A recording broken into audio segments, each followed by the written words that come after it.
Il est 3h20 à ma montre. Vous diriez que connaître l'heure, c'est compter le temps? Qu'est-ce que ça veut dire qu'il est 3h20? Eh bien, ça se réfère à une position donnée du Soleil par rapport à la Terre, de la Lune par rapport à cet ensemble, et ainsi de suite. Il est tout à fait clair que cette position réciproque des astres est une position spatiale, mais que cette position va se reproduire, peut-être demain, peut-être dans 8 jours, peut-être dans un mois, et va se reproduire non pas une fois, mais 2, mais 3, mais 4, mais 5, devant nous dans le temps qui va. Et elle s'est déjà produite 1 fois, 2 fois, 10 fois, 20 fois derrière nous dans le temps passé. Par conséquent, dire 3h20 sur cette horloge, je vais l'appeler mon planétaire de poche. Car c'est ça, l'horloge c'est un planétaire de poche. Elle indique à un moment une position donnée dans le système du monde. Mais comme cette position se reproduit autant de fois qu'on veut, qu'est-ce que ça veut dire? Il est 3h20, sinon cette position spatiale. Et comme elle revient sans arrêt sur elle-même, c'est bien de l'espace et non pas du temps. Alors, le temps maintenant, qu'est-ce que ça serait? Eh bien, j'ai envie de dire que si je prends ma montre, vous avez remarqué que le bracelet est un peu usé à gauche, que le verre est un peu rayé parce que quelqu'un a donné un coup d'ongle, que le numéro 9 du côté gauche est un peu effacé. Ma montre est vieille. Alors là, oui, elle dit le temps. Elle ne dit pas le temps parce qu'elle dit qu'il est 3h20. Là, elle ne dit que de l'espace. Mais en tant qu'elle est vieille et que demain elle va s'arrêter, parce que les rouages seront usés, parce qu'elle sera tombée dans l'eau, parce que j'aurai nagé avec elle, et ainsi de suite, elle sera vieille. Et donc là, oui, elle va dire le temps. Elle dit le temps comme moi, lorsque j'ai des rides ou j'ai les cheveux blancs. Mais cette espèce de battement régulier, à mon avis, n'indique que l'espace. Et son usure indique le temps. Au 4e top, il sera exactement 3h20, 10 secondes.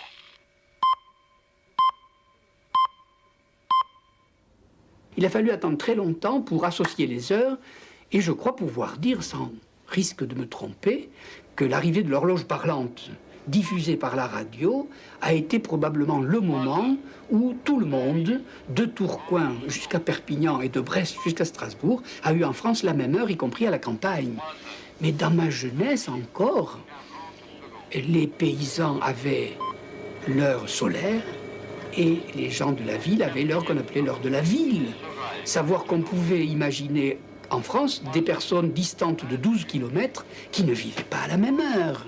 Tenez, par exemple, le Pontifex Maximus à Rome était chargé des questions du calendrier. Et vous savez que comme le calendrier était un peu boiteux, le calendrier julien, il fallait ajouter quelquefois certains jours pour pouvoir faire cadrer les choses.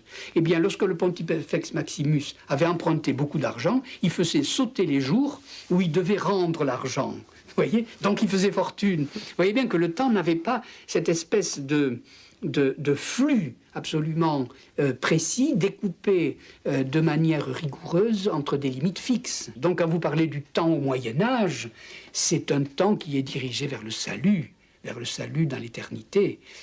Lorsque vous parlez du temps au XIXe siècle, c'est un temps porté par l'histoire, c'est le temps hegelien, c'est le temps marxiste, etc. C'est plus du tout le même temps. Le temps que nous vivons actuellement est un temps qui peut être considéré comme à la fois scientifique et administratif.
Qu'est-ce que c'est que la gravitation ou l'attraction universelle ?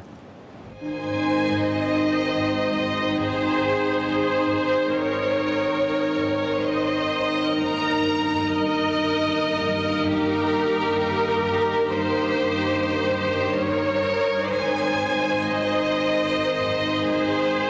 deux mots ont le même sens.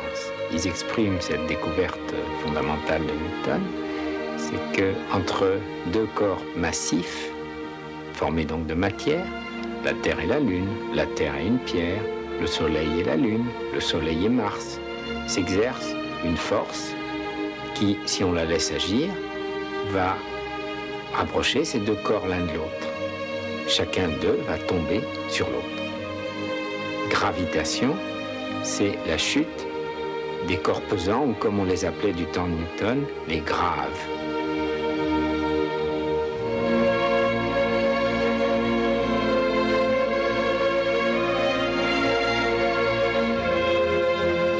Newton est ressenti comme l'homme qui a compris et ordonné le mouvement des astres à partir d'une réflexion menée sur la Terre. Voilà quelqu'un qui a ordonné le cosmos d'un endroit du cosmos. Et cette formidable écho va traverser 2 siècles, le 18e et le 19e, en semant sur son passage une explosion d'activités astronomiques et notamment d'observatoires. Le but désormais va être, à l'aide d'instruments de plus en plus précis, de mesurer jusque dans leurs moindres détails le mouvement de tout ce qui bouge et de vérifier qu'aucun de ces mouvements n'échappe aux prédictions de la gravitation. Et sur ce chemin, nous allons rencontrer, par exemple, la construction d'observatoires dans des lieux qui jusque-là ne s'étaient pas signalés par une intense activité scientifique.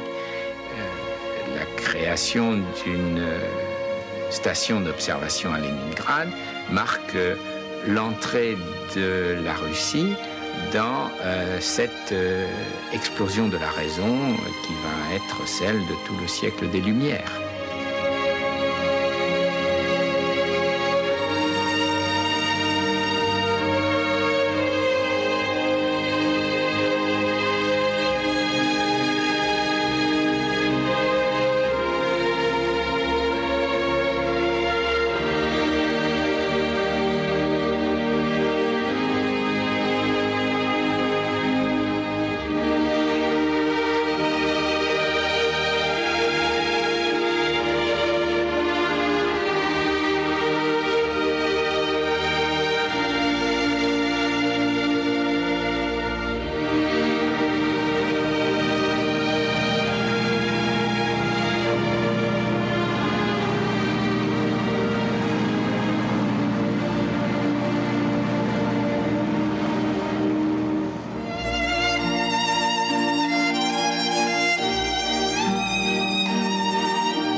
Un astronome, Le Verrier, il prédit l'existence d'une planète proche d'Uranus, c'est Neptune. Comment fait-il ?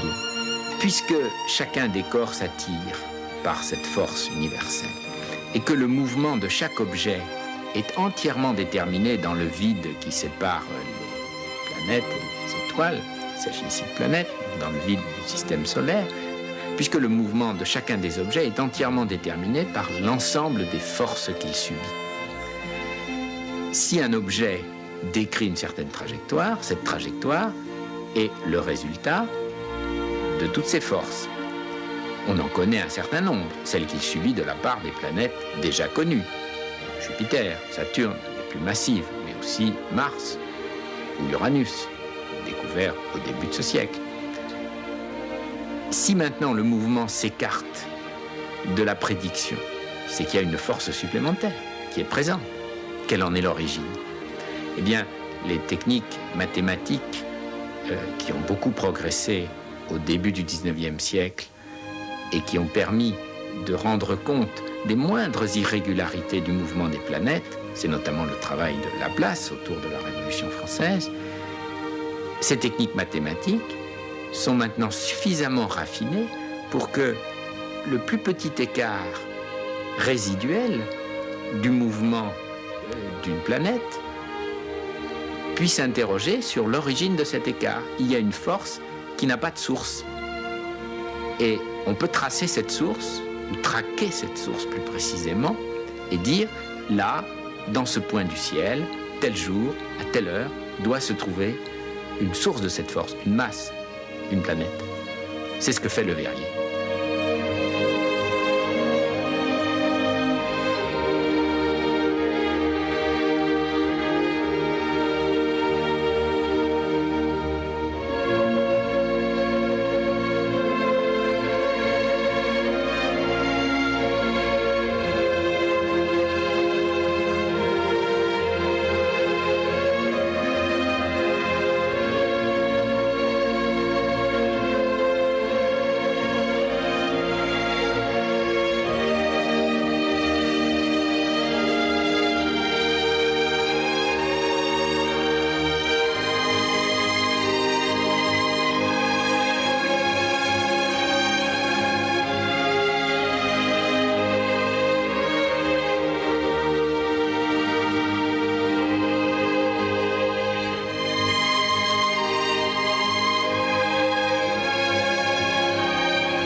Les astronomes découvrent la parallaxe d'une étoile. Qu'est-ce que c'est que la parallaxe d'une étoile? C'est une chose très simple et tout à fait enthousiasmante dans sa simplicité. Il suffit que vous imaginiez le parcours de la Terre sur son ellipse autour du Soleil.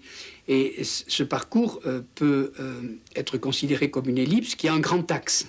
Et si vous faites l'observation d'une étoile à l'extrémité de cet axe, et une autre observation 6 mois après à l'autre extrémité du même axe, vous avez deux angles qui se dirigent vers l'étoile et qui sont à la base d'un triangle dont la base est précisément ce grand axe de l'ellipse. Et avec ce gigantesque triangle, on a une mesure extraordinairement précise de la distance de l'étoile grâce à la trigonométrie. D'un coup, on mesure la distance des étoiles. Du coup, on mesure la distance des étoiles et on la mesure de plus en plus précisément. Et cela fait qu'au début du 19e siècle, non seulement on a vérifié la théorie de Newton, mais tout d'un coup, le ciel s'agrandit de façon exponentielle. On était presque enfermé dans le système du monde, c'est-à-dire le système des planètes gravitant autour du Soleil, et tout d'un coup, les astronomes se mettent à observer, à étudier l'immense monde stellaire qui est infiniment plus éloigné que les planètes. Et ils regardent, et ils voient des choses que personne n'a vues avant eux, et ils décrivent ces choses. Tous ces objets qui ne sont pas des étoiles, qu'ils rangent dans une catégorie dont le nom est à l'égal du flou de la catégorie, les nébuleuses. Herschel, pointant un instrument de bonne qualité vers la Voie lactée, eh bien, il s'aperçoit que ce nuage laiteux, cette nébuleuse, est constitué d'étoiles.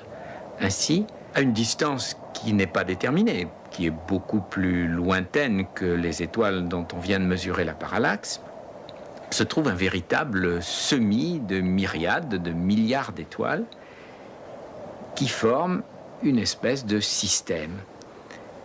Ce système, c'est ce qui va être appelé la galaxie, notre galaxie. Qu'est-ce qui tient toutes ces étoiles ensemble? Qu'est-ce qui en fait une espèce d'île de matière isolée dans l'espace? Bien entendu, la gravitation universelle. Et si un univers d'îles d'étoiles existe ainsi et contient le système solaire, même si on n'a encore aucune idée de sa taille, pourquoi n'y en aurait-il pas d'autres? Pourquoi l'univers ne serait-il pas peuplé de ces ensembles, de ces grandes îles de matière tenues par la gravitation, semées, réparties ainsi dans le vide qui les sépare? Mais comment est-ce qu'on fait le pas pour savoir que les étoiles bougent, que les étoiles ne sont pas fixes?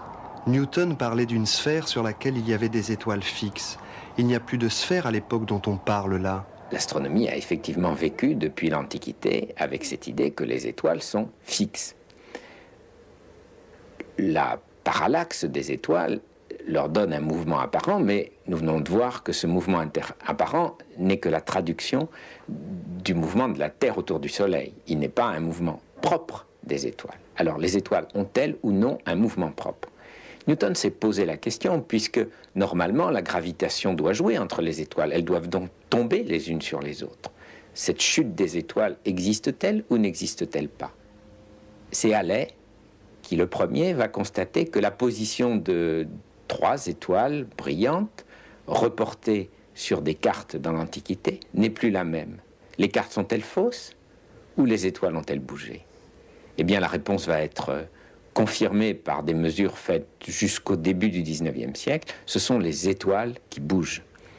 Et Bessel, dans les années 1830, mesurera avec une grande précision, non plus sur une période de temps séparant l'Antiquité des temps modernes, mais sur une période de temps de quelques années, il mesurera le mouvement propre d'une étoile proche du système solaire et qui se trouve avoir un mouvement très rapide, l'étoile 61 de la constellation du Cygne.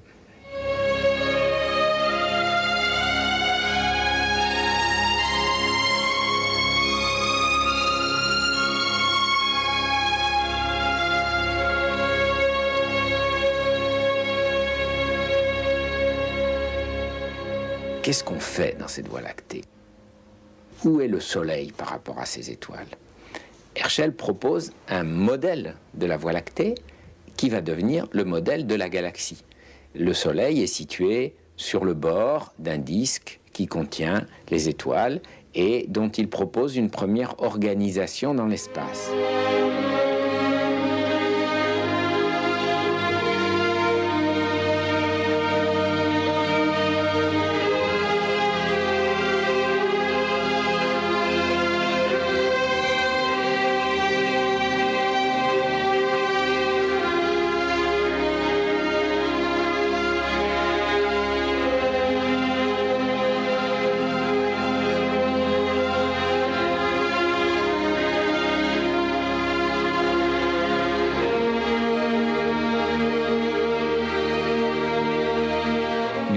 S'était contenté, c'était déjà remarquable, de montrer que cette lumière blanche qui nous vient du Soleil est en fait formée de un grand nombre de couleurs, non pas 7 comme on le dit pour la commodité du langage, mais en fait une infinité de couleurs. Fraunhofer va plus loin, il raffine le dispositif d'analyse de la lumière que Newton avait mis au point et il s'aperçoit que dans la lumière du Soleil, il manque certaines couleurs.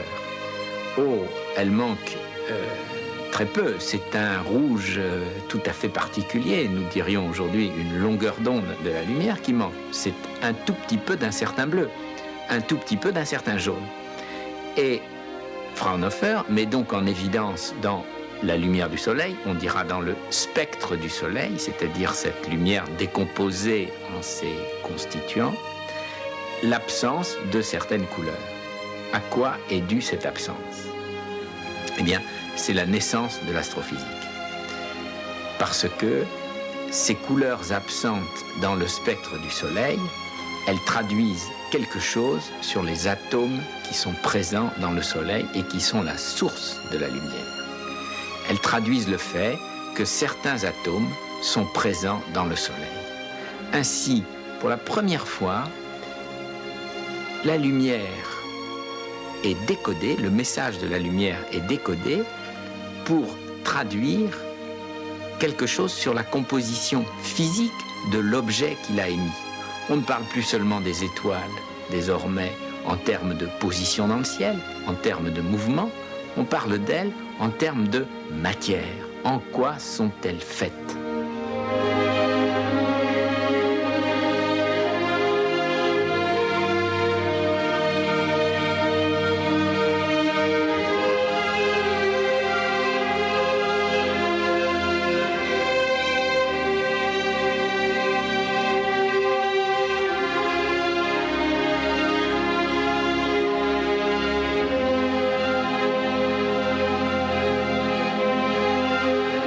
Tout au long du XIXe siècle, en raffinant le spectrographe inventé en quelque sorte par Newton et Fraunhofer, on va décrire le fait que les étoiles rouges et les étoiles bleues n'ont pas le même spectre.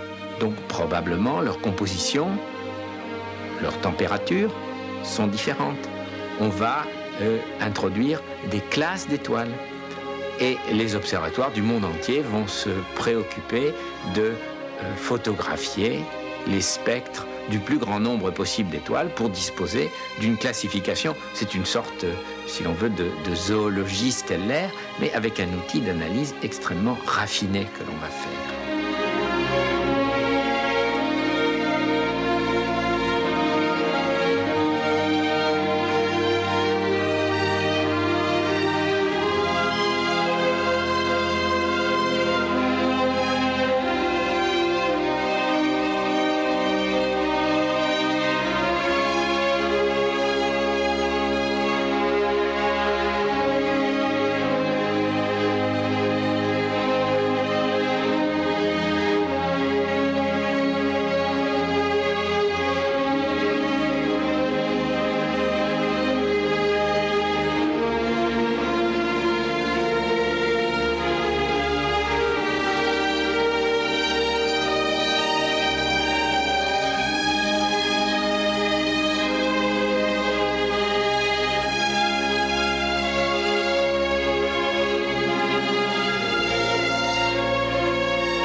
Mais cette querelle, par exemple, y a-t-il des canaux sur Mars, est une querelle d'astronomes qui mettent l'œil à la lunette.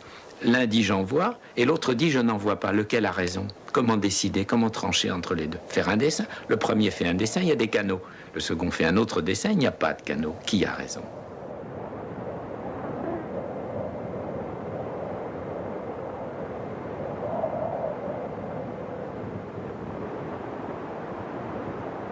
Et tout d'un coup, l'observation astronomique réservée à celui qui met l'œil à la lunette devient communicable sous forme d'une image. Et quoi de plus parlant qu'une image?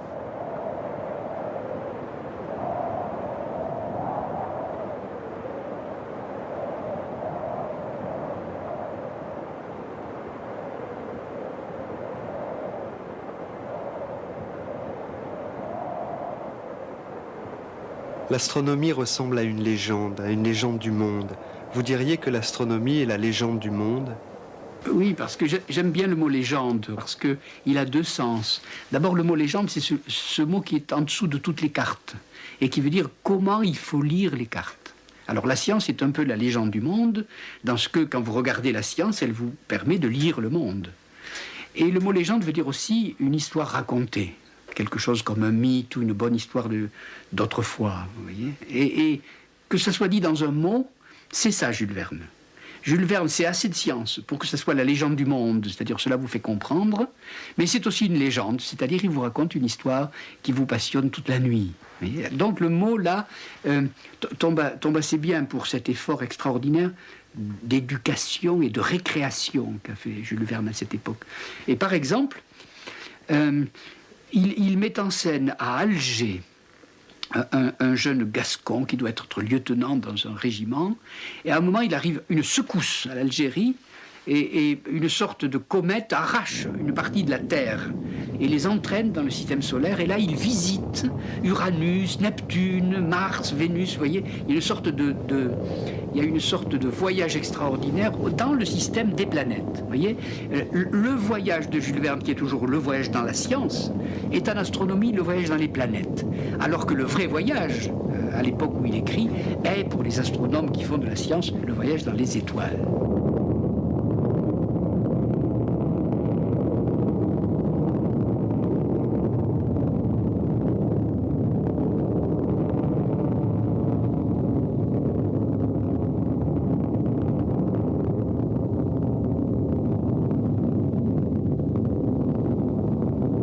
Et puis, dans un roman qui est le plus connu, alors parce que lui, il anticipe un peu, quoiqu'il soit une répétition d'anciens voyages, c'est l'astronautique. C'est le fameux couple de la Terre à la Lune et autour de la Lune, où trois compagnons, américains et français, Nicole, Barbicane et Michel Ardan, creusent un puits en Floride, en forme de canon, qui s'appelle la Columbiad, du nom de Christophe Colomb. On y met un obus et les voilà partis pour la Lune. Évidemment, il y a des choses naïves. Il est probable qu'en réalité, les trois astronautes n'auraient pas survécu à un choc pareil, et ils survivent. Mais il y a dedans, quelquefois, des images à la fois naïves et profondes, dont une m'avait beaucoup retenu autrefois. Il y a une vignette où sur le choc, ils avaient amené un chien. Ils avaient amené un couple de chiens pour les faire se reproduire sur la Lune. Et alors, sur le choc, un des chiens meurt, et il procède à ses obsèques. C'est-à-dire, il dévisse un hublot sur le fond de l'obus, et il laisse tomber le chien qui s'appelle Satellite, bien entendu, il le laisse tomber dans l'espace. C'est-à-dire, il l'enterre, au sens que nous donnons à ce mot, mais ils n'ont plus de terre. Ils n'ont plus qu'une fine lamelle de métal qui les sépare du vide. Alors, il laisse tomber le chien dans le vide, et puis il l'oublie. Quand vous enterrez quelqu'un, vous le mettez dans la terre et vous l'oubliez. La terre est l'ensemble des oublis. Et ils ne s'aperçoivent pas qu'ils ne sont plus sur la terre. Et quelques heures plus tard, ou quelques jours plus tard, par le hublot, ils voient une sorte de chose qui les suit. Et c'est le cadavre du chien. Vous voyez, eux qui sont en route à 100 à l'heure, à 1000 à l'heure, vers le progrès le plus extraordinaire, ils traînent à côté d'un cadavre. Comme s'il y avait là une vignette tout à fait naïve. Et tout d'un coup très profonde, c'est-à-dire le rationnel absolu, l'obus, c'est-à-dire ce qui va le plus vite possible, le plus loin possible, avec le plus de progrès possible dans un horizon que nous ne pouvons pas imaginer, qui est le signe même de la science, emporter avec lui ce qu'il y a de plus noir et de plus dangereux dans l'anthropologie et le mythe, c'est-à-dire la mort.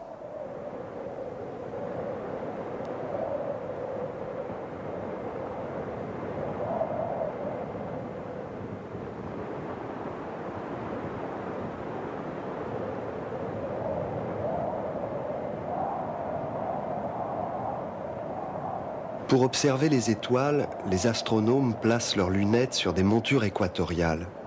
Qu'est-ce que c'est qu'une monture équatoriale ?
Comment suivre le mouvement apparent des étoiles dû à la rotation de la Terre?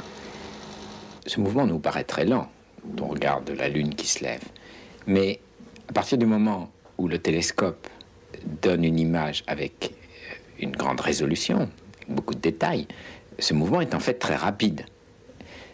Comment suivre ce mouvement si par exemple on veut dessiner une planète ou même faire une photographie sans qu'il y ait un effet de bouger sur la photographie? Eh bien, il faut suivre le mouvement de l'étoile, compenser donc le mouvement de rotation de la Terre. L'invention de la monture équatoriale consiste à mettre le télescope sur un mouvement d'horlogerie qui va être, avec une très grande précision, qui va créer l'inverse du mouvement de la Terre, ou plutôt l'opposé du mouvement de la Terre. La Terre déplace le télescope dans une direction, le mouvement d'horlogerie va le déplacer dans une direction exactement opposée. Équatoriale, pourquoi? Parce que c'est la direction des pôles, et donc le plan perpendiculaire, celui de l'équateur de la Terre, qui définit le mouvement de la Terre. On va donc monter le télescope sur un axe parallèle à l'axe des pôles terrestres, et donc perpendiculaire au plan de l'équateur de la Terre. Ces montures équatoriales vont caractériser tous les grands télescopes construits, jusqu'à y compris le télescope du Mont Palomar et ses successeurs.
On va s'interroger sur la qualité de la lumière et de la transparence du ciel pendant la nuit.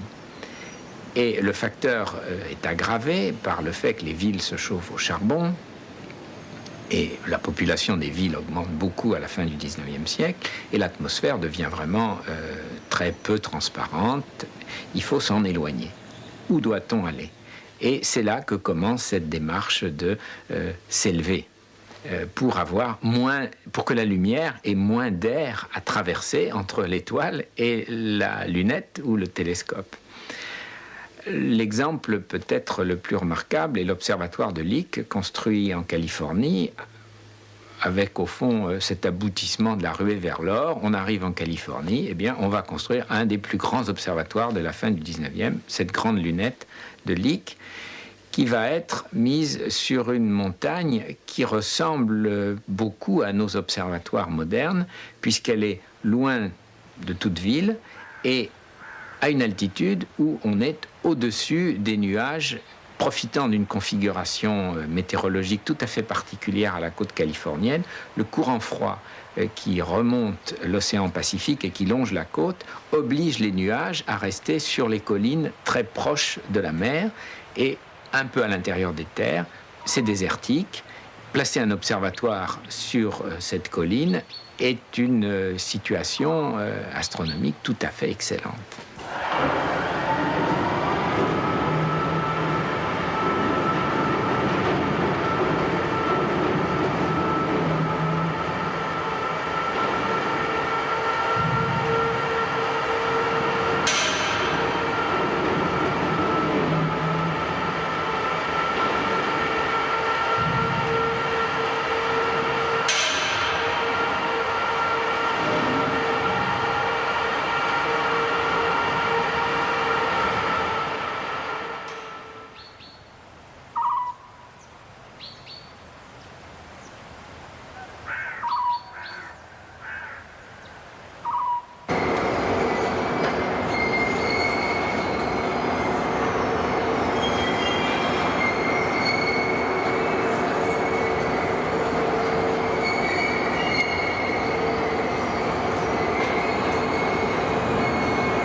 Quelle est la différence entre une lunette et un télescope? Eh bien, d'abord, le trait commun. Dans les deux cas, il s'agit de collecter le maximum de lumière, plus que l'œil, en agrandissant la surface du filet à papillon, si vous voulez, qui va collecter la lumière. Mais ensuite, avec cette lumière ainsi collectée, sur une surface la plus grande possible, on cherche à former une image qui soit une représentation aussi fidèle que possible de l'objet que l'on regarde. Le Soleil, le satellite de Jupiter, une nébuleuse. Et la qualité de l'image dépend beaucoup de la technique avec laquelle on construit l'instrument. Alors, deux grandes approches vont être en compétition pendant tout le 19e siècle et jusqu'au début du 20e. Première approche, celle de Galilée, la lunette. On fabrique une lentille en verre qui donne une image. On va faire des lentilles de plus en plus grandes. Le triomphe de ces grandes lentilles, ce sont les grandes lunettes derrière lesquelles se trouve l'observateur qui regarde simplement cette image formée avec une loupe. Et ces grandes lunettes ont des lentilles qui atteignent presque le mètre de diamètre. Ce sont d'énormes blocs de verre qui doivent être transparents, qui doivent être polis avec un soin extrême. Et réaliser de tels blocs de verre très massifs, avec la qualité de transparence et les défauts inhérents au verre qui dispersent la lumière, dans lequel les rayons de lumière rouge et les rayons de lumière bleue ne suivent pas le même chemin, c'est d'ailleurs le principe du prisme, devient une entreprise extrêmement ardue. Et avec ces grandes lunettes de la fin du 19e, la technologie du verre optique atteint ses limites. C'est une impasse. On a fait ce qu'on pouvait faire de mieux. Il faut autre chose. Newton avait pressenti ce problème. Il savait bien que la lumière était dispersée par le verre, et donc s'était proposé de construire un instrument astronomique qui donnait aussi une image, avec un système formant l'image, ne dispersant pas la lumière. C'est le miroir. Un miroir dont la surface est métallique ou est recouvert d'argent réfléchissant, réfléchit les rayons de lumière, quelle que soit leur couleur, exactement de la même façon. Et Newton a donc construit le premier télescope à miroir, le premier télescope. Pourquoi a-t-on donc abandonné cette filière tout au long du 19e siècle dans les observatoires qui se construisent les uns après les autres? Eh bien, pour une raison simple, c'est que pour avoir une image de bonne qualité, il faut que la forme de la surface du miroir, sa concavité, ne soit pas la forme d'une sphère, comme Newton l'a construit, mais la forme d'une autre surface, une parabole, qui se distingue très légèrement de la sphère. Oh, très peu, quelques dizaines de microns ou centaines de microns, mais cette différence de forme dans la courbure suffit à faire que l'image astronomique, dans un cas, est acceptable, le télescope de Newton, et dans l'autre est excellente, les télescopes modernes. Et il faut attendre la fin du 19e siècle pour que Foucault, par des techniques de polissage optique, sache amener la surface d'un miroir à la forme parabolique. On a alors l'ingrédient technique qui va permettre de construire des télescopes à miroir de grande taille et donc d'abandonner le principe de la lunette. Mais bien sûr, si dans un télescope à miroir, on renvoie à l'aide d'un miroir la lumière dans la direction d'où elle vient, où mettre l'œil? L'observateur ne va pas mettre la tête dans le faisceau de lumière. Il faut donc un jeu de miroir additionnel qui va extraire l'image du faisceau, la renvoyer sur le côté ou la renvoyer par un trou percé dans le miroir central ou d'autres configurations, jusqu'à l'endroit où l'observateur va la regarder avec sa loupe. C'est donc une géométrie différente dont on voit d'ailleurs très bien la trace en regardant ces images d'observatoires équipés de télescopes à miroir.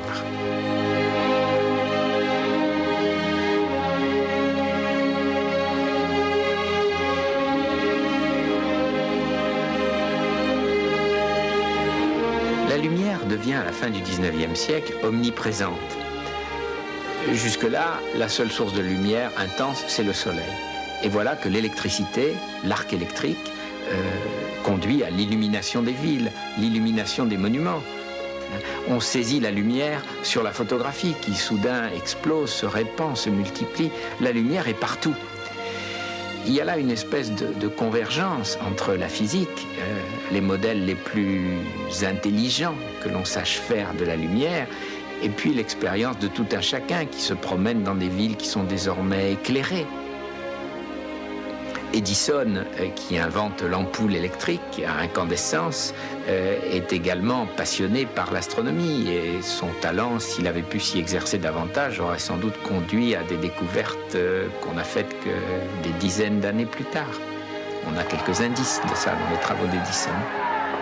Le fait que dans ce grand mouvement, le cinéma, Flammarion, Jules Verne apparaissent, n'est peut-être pas tout à fait l'effet du hasard.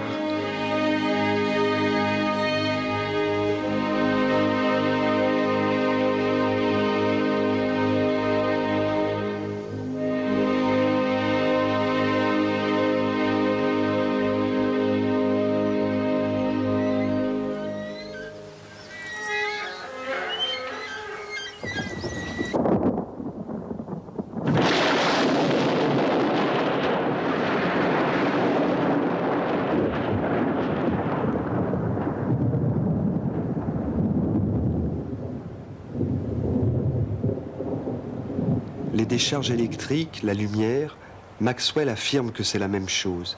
Comment? Maxwell est, dans le ciel de la physique, un coup de tonnerre de même ampleur que Newton l'avait été 2 siècles plus tôt. Maxwell va montrer qu'il existe non pas une lumière, mais des lumières. Ou, autre façon de dire les choses, que notre œil ne perçoit d'un seul et même phénomène, la lumière, qu'une toute petite parcelle. En quelque sorte, on joue les atomes, les molécules, jouent la lumière sur un piano avec un très grand nombre d'octaves, depuis les notes très graves jusqu'aux notes très aiguës, et notre œil ne perçoit que quelques notes, entre le bleu et le rouge. Toutes les autres, notre œil n'est pas le détecteur adéquat. Et Maxwell va montrer que ces autres notes existent bien et qu'elles obéissent toutes aux mêmes règles et qu'elles sont de même nature physique. Cette démarche est absolument fondamentale puisque la préoccupation du 19e siècle a été de comprendre la lumière, mais aussi a été de comprendre l'électricité et le magnétisme. 2 phénomènes, les aimants, les courants, les décharges électriques, qui passionnent les physiciens au 19e siècle. Et voilà que Maxwell unifie la compréhension de l'électricité, du magnétisme et de la lumière dans un seul et même phénomène. Il ouvre donc la voie aux lumières invisibles, à celles que l'œil ne peut détecter. Et la première des lumières invisibles qui démontre le succès des travaux de Maxwell, c'est l'existence des ondes radio. Les ondes radio sont une lumière.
Il est 3h20 à ma montre. Vous diriez que connaître l'heure, c'est compter le temps. Qu'est-ce que ça veut dire qu'il est 3h20? Eh bien, ça se réfère à une position donnée du Soleil par rapport à la Terre, de la Lune par rapport à cet ensemble, et ainsi de suite. Il est tout à fait clair que cette position réciproque des astres est une position spatiale, mais que cette position va se reproduire, peut-être demain, peut-être dans 8 jours, peut-être dans un mois, et va se reproduire non pas une fois, mais 2, mais 3, mais 4, mais 5, devant nous dans le temps qui va. Et elle s'est déjà produite 1 fois, 2 fois, 10 fois, 20 fois derrière nous dans le temps passé. Par conséquent, dire 3h20 sur cette horloge, je vais l'appeler mon planétaire de poche. Car c'est ça. L'horloge, c'est un planétaire de poche. Elle indique à un moment une position donnée dans le système du monde. Mais comme cette position se reproduit autant de fois qu'on veut, qu'est-ce que ça veut dire? Il est 3h20, sinon cette position spatiale. Et comme elle revient sans arrêt sur elle-même, c'est bien de l'espace et non pas du temps. Alors, le temps maintenant, qu'est-ce que ça serait? Eh bien, j'ai envie de dire que si je prends ma montre, vous avez remarqué que le bracelet est un peu usé à gauche, que le verre est un peu rayé parce que quelqu'un a donné un coup d'ongle, que le numéro 9 du côté gauche est un peu effacé. Ma montre est vieille. Alors là, oui, elle dit le temps. Elle ne dit pas le temps parce qu'elle dit qu'il est 3h20. Là, elle ne dit que de l'espace. Mais en tant qu'elle est vieille et que demain elle va s'arrêter, parce que les rouages seront usés, parce qu'elle sera tombée dans l'eau, parce que j'aurai nagé avec elle, et ainsi de suite, elle sera vieille. Et donc là, oui, elle va dire le temps. Elle dit le temps comme moi, lorsque j'ai des rides ou j'ai les cheveux blancs. Mais cette espèce de battement régulier, à mon avis, n'indique que l'espace. Et son usure indique le temps. Au 4e top, il sera exactement... Les 2 corps l'un de l'autre. Chacun d'eux va tomber sur l'autre. Gravitation, c'est la chute des corps pesants, ou comme on les appelait du temps de Newton, les graves.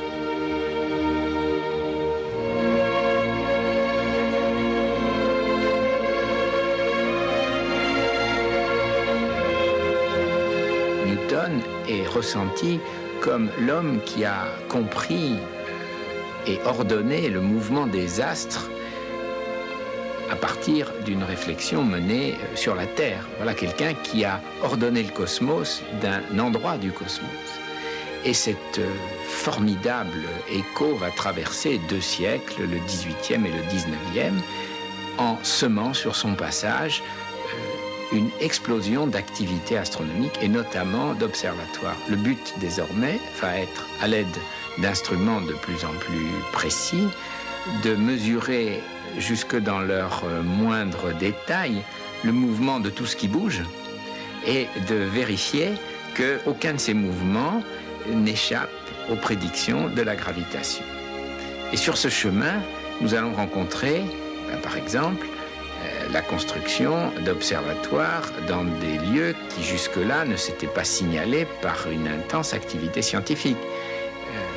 La création d'une station d'observation à Leningrad marque l'entrée de la Russie dans cette explosion de la raison qui va être celle de tout le siècle des Lumières.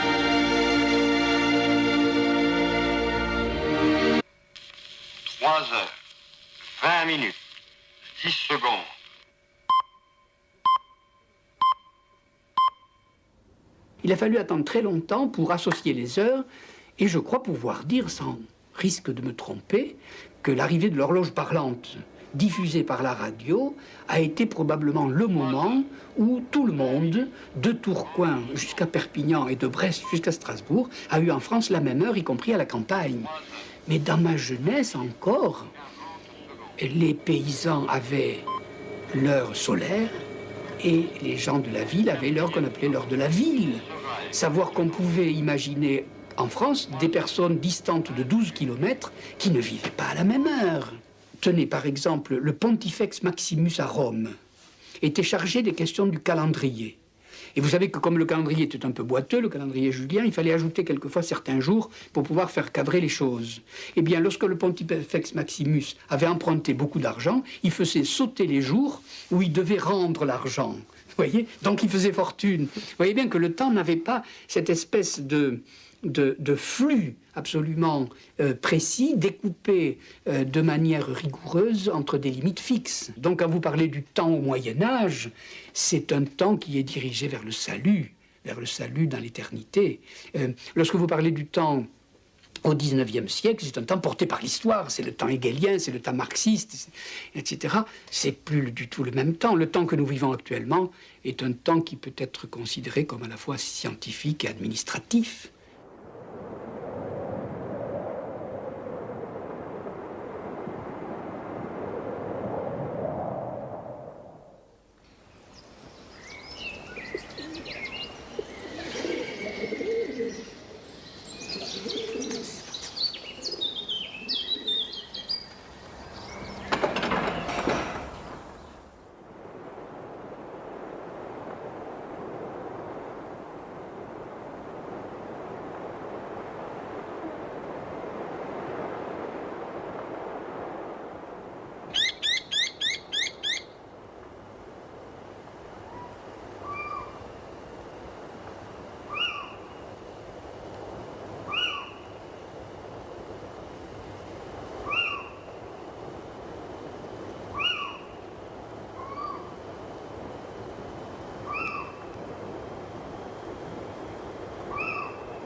Qu'est-ce que c'est que la gravitation ou l'attraction universelle ? Les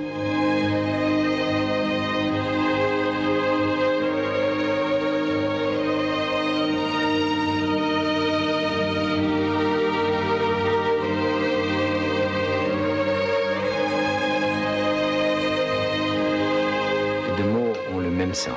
Ils expriment cette découverte fondamentale de Newton.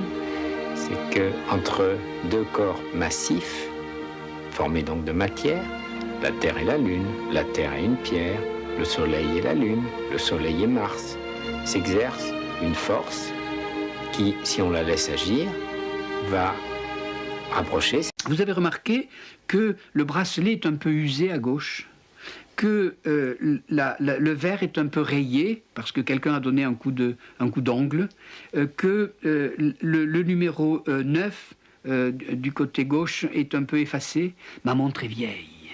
Alors là, oui, elle dit le temps.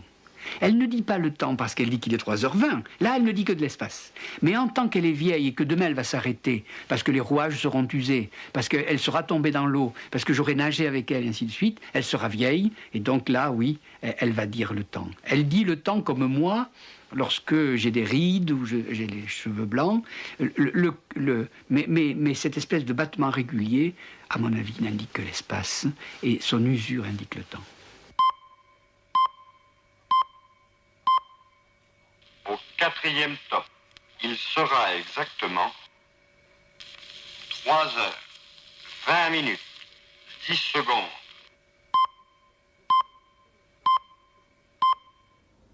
Il a fallu attendre très longtemps pour associer les heures, et je crois pouvoir dire, sans risque de me tromper, que l'arrivée de l'horloge parlante diffusée par la radio a été probablement le moment où tout le monde, de Tourcoing jusqu'à Perpignan et de Brest jusqu'à Strasbourg, a eu en France la même heure, y compris à la campagne. Mais dans ma jeunesse encore, les paysans avaient l'heure solaire et les gens de la ville avaient l'heure qu'on appelait l'heure de la ville. Savoir qu'on pouvait imaginer en France des personnes distantes de 12 km qui ne vivaient pas à la même heure. Tenez par exemple, le Pontifex Maximus à Rome était chargé des questions du calendrier. Et vous savez que comme le calendrier était un peu boiteux, le calendrier julien, il fallait ajouter quelquefois certains jours pour pouvoir faire cadrer les choses.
Qu'est-ce que c'est que la gravitation ou l'attraction universelle ?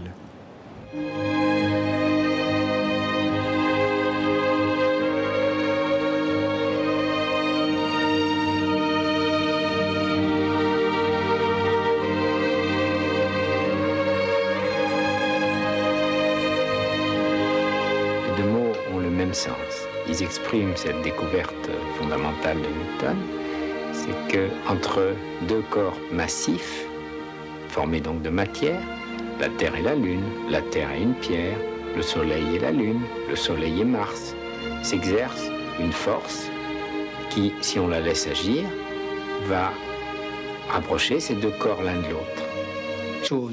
Eh bien, lorsque le Pontifex Maximus avait emprunté beaucoup d'argent, il faisait sauter les jours où il devait rendre l'argent. Vous voyez? Donc il faisait fortune. Vous voyez bien que le temps n'avait pas cette espèce de flux absolument précis, découpé de manière rigoureuse entre des limites fixes. Donc quand vous parlez du temps au Moyen-Âge, c'est un temps qui est dirigé vers le salut dans l'éternité. Lorsque vous parlez du temps au XIXe siècle, c'est un temps porté par l'histoire, c'est le temps hegelien, c'est le temps marxiste, etc. C'est plus du tout le même temps. Le temps que nous vivons actuellement est un temps qui peut être considéré comme à la fois scientifique et administratif.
Il est 3h20 à ma montre. Vous diriez que connaître l'heure, c'est compter le temps? Qu'est-ce que ça veut dire qu'il est 3h20? Eh bien, ça se réfère à une position donnée du Soleil par rapport à la Terre, de la Lune par rapport à cet ensemble, et ainsi de suite. Il est tout à fait clair que cette position réciproque des astres est une position spatiale, mais que cette position va se reproduire, peut-être demain, peut-être dans 8 jours, peut-être dans un mois, et va se reproduire non pas une fois, mais 2, mais 3, mais 4, mais 5, devant nous dans le temps qui va. Et elle s'est déjà produite 1 fois, 2 fois, 10 fois, 20 fois derrière nous dans le temps passé. Par conséquent, dire 3h20 sur cette horloge, je vais l'appeler mon planétaire de poche. Car c'est ça, l'horloge c'est un planétaire de poche. Elle indique à un moment une position donnée dans le système du monde. Mais comme cette position se reproduit autant de fois qu'on veut, qu'est-ce que ça veut dire? Il est 3h20, sinon cette position spatiale. Et comme elle revient sans arrêt sur elle-même, c'est bien de l'espace et non pas du temps. Alors, le temps maintenant, qu'est-ce que ça serait? Eh bien, j'ai envie de dire que si je prends ma montre,